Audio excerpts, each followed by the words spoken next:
Nyanyikanlah haleluya, karena Yesus sudah mulia. Maka dimanapun juga kita nyanyi haleluya. Mari kita nyanyi ria, Yesus Raja menang jaya. Rasa gentar dimusnahkan, mari nyanyi haleluya. Dia mati bagi kita, namun kini bangkit mulia. Sang pahlawan di Golgota, kita nyanyi haleluya. Terpujilah Yesus Tuhan yang mengorbankan hidupnya hingga kita diselamatkan. Nyanyikanlah haleluya. Dalam nama Bapa dan Putra dan Roh Kudus. Amin. Semoga rahmat Tuhan Yesus Kristus, cinta kasih Allah dan persekutuan Roh Kudus selalu beserta kita sekarang dan selama-lamanya. Saudara-saudara yang terkasih dalam Yesus Kristus, kita sudah masuk ke pekan Paskah yang keempat. Dalam pekan Paskah yang keempat, dalam minggu Paskah yang keempat, kita merayakan suatu peristiwa yang mulia, yaitu Minggu Panggilan Sedunia. Minggu Panggilan Sedunia pada hari Minggu itu dan pada pekan keempat itu menjadi tanda berkat bagi kita. Kualitas hidup manusia adalah realitas yang tak pasti, karena kualitas manusia itu ditentukan oleh konsistensinya.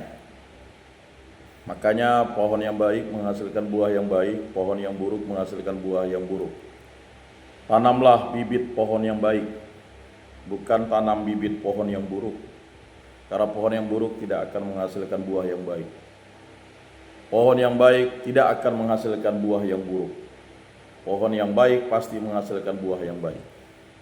Jadi jangan pernah menanam bibit pohon yang buruk, yaitu kejahatan, kekelaman, kedengkian, kebencian, kenistaan, percabulan, tipu, muslihat, iri, dengki, dendam. Itulah bibit-bibit pohon yang buruk. Karena firman itu jatuh di tanah yang subur. Dan sebagai orang-orang yang beriman Kristiani dalam gereja Katolik, kita harus menanam bibit yang baik, bibit pohon yang baik. Jadi sesuatu yang baik menghasilkan buah yang baik. Sesuatu yang buruk tidak akan menghasilkan buah yang baik. Nah, itu penting bagi kita untuk menanamkan disiplin kualitas hidup kita dalam minggu panggilan. Ya. Kita masih merayakan pesta Paskah, ditutup nanti pada hari raya Pentakosta. Dan pada minggu depan kita akan merayakan hari kenaikan Yesus ke surga. Maka minggu panggilan keempat ini menjadi suatu tanda rahmat bagi kita untuk menjadi realitas yang pasti.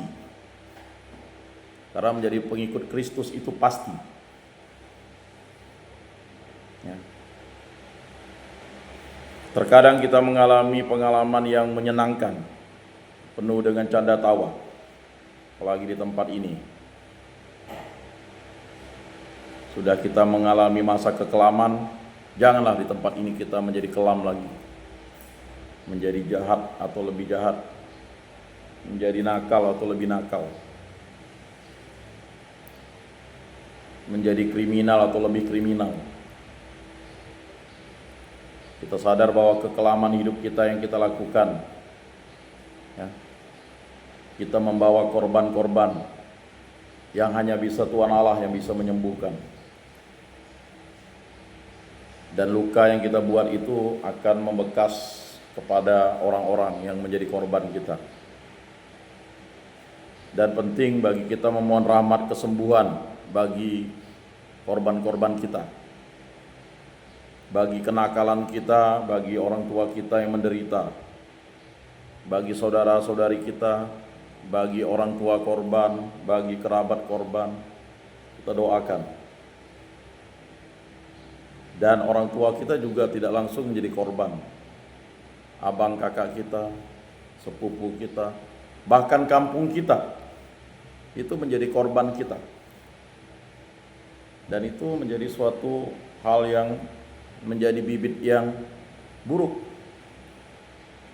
Maka di tempat ini kita harus mengalami pengalaman yang luar biasa, yaitu penuh dengan canda tawa. Kalau di sini penuh dengan kebencian, kedengkian, emosional, bahasa keren anak-anak sekarang tantrum atau tantrum. Sedikit-sedikit ngambek, sedikit-sedikit marah, sedikit-sedikit senggol bacok, sedikit-sedikit diselesaikan dengan adu jotos, sedikit-sedikit diselesaikan dengan percekcokan, sedikit-sedikit diselesaikan dengan bullying, sedikit-sedikit diselesaikan pokoknya dengan sesuatu yang membuat orang itu tersakiti. Kita lihat suasana di sekolah-sekolah di kota besar, Jakarta, Banten, Tangerang, Bogor, kota-kota itu, Surabaya, Semarang, terjadi tawuran antar pelajar.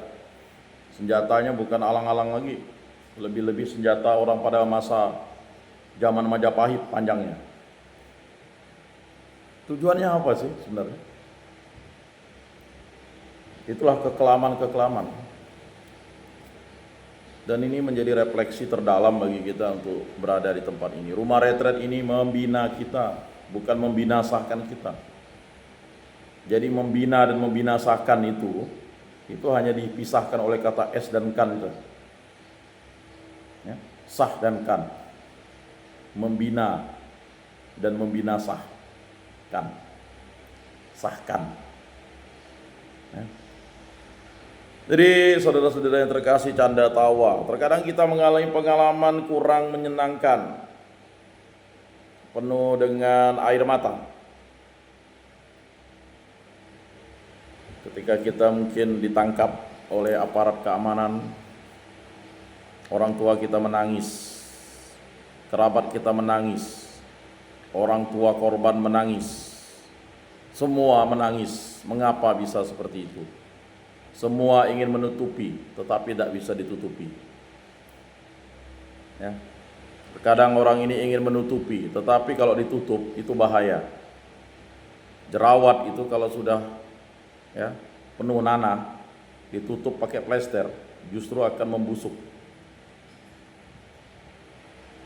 Bersyukurlah kita ditangkap Tuhan kembali untuk menjadi baik oleh orang-orang tua korban yang melaporkan kita, oleh aparat keamanan yang menindak kita, oleh sistem peradilan yang memberikan kita sanksi supaya kita bukan jera saja tapi bertobat.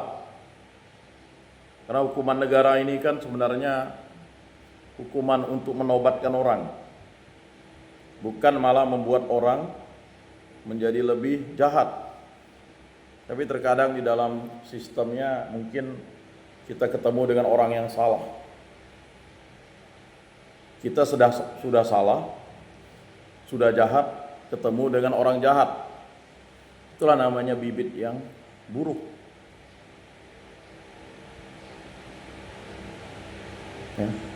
Harusnya kita sudah mulai mencangkul diri kita. Nah itu. Nah, saudara-saudara yang terkasih, Supaya kita layak beribadat di hadapan Allah Tritunggal yang Maha Kudus, marilah kita mengakui dosa dan kekurangan kita. Saya mengaku kepada Allah yang Maha Kuasa dan kepada saudara sekalian bahwa saya telah berdosa dengan pikiran dan perkataan, dengan perbuatan dan kelalaian. Saya berdosa, saya sungguh berdosa. Oleh sebab itu saya mohon kepada Santa Perawan Maria, kepada para malaikat dan orang kudus, dan kepada saudara sekalian, supaya mendoakan saya pada Allah Tuhan kita. Semoga Allah mengasihani kita, mengampuni dosa-dosa kita, dan menghantar kita ke hidup yang kekal. Amin. Tuhan kasihanilah kami, Tuhan kasihanilah kami, Kristus kasihanilah kami, Kristus kasihanilah kami, Tuhan kasihanilah kami, Tuhan kasihanilah kami. Kemuliaan kepada Allah di surga dan damai di bumi kepada orang yang berkenan padanya. Kami memuji Dikau, kami meluhurkan Dikau, kami menyembah Dikau, kami memuliakan Dikau. Kami bersyukur kepadamu karena kemuliaan-Mu yang besar. Ya Tuhan Allah, Raja Surgawi, Allah Bapa yang Maha Kuasa. Ya Tuhan Yesus Kristus, Putra yang Tunggal. Ya Tuhan Allah, Anak Domba Allah, Putra Bapa. Engkau yang menghapus dosa dunia, kasihanilah kami. Engkau yang menghapus dosa dunia, kabulkanlah doa kami. Engkau yang duduk di sisi Bapa, kasihanilah kami. Karena hanya Engkaulah kudus, hanya Engkaulah Tuhan, hanya Engkaulah Maha Tinggi, ya Yesus Kristus, bersama dengan Roh Kudus dalam kemuliaan Allah Bapa. Amin. Marilah berdoa. Allah Bapa Maha Kuasa dan Maha Rahim, semoga Roh Kudus turun atas kami dan tinggal dalam diri kami, sehingga kami menjadi kenisah kemuliaan-Nya, demi Yesus Kristus Putra-Mu Tuhan dan pengantara kami. Amin.